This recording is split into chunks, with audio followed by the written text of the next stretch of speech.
Nous, la première répercussion qu'on a pu avoir, c'est le premier public touché, c'est les locataires qui sont issus du parc HLM. Sachant que nous, au sein de notre coopérative, la volonté de notre conseil d'administration, c'est de favoriser le parcours résidentiel. Et du coup, tous les locataires des bailleurs clermontois ont eu la mauvaise surprise de se rendre compte que cette appel accession était du coup supprimée, et ça a remis en cause pas mal de projets.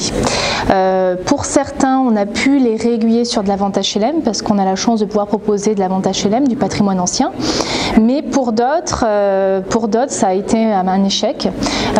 Donc c'est un projet reporté peut-être dans le temps qui se constitue un apport personnel plus conséquent.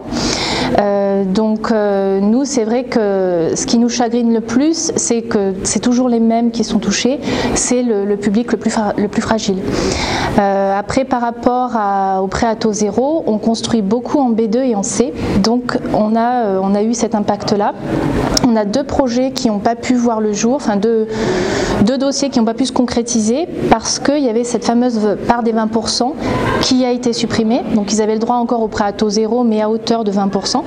Et donc, bon, c'est pas la majorité des dossiers, mais ça a compromis quand même deux dossiers. Et à terme, on ne sait pas si on continuera à construire en zone C. Donc à voir après l'évolution des lois. Mais c'est sûr qu'il y a une réelle remise en cause sur la géographie.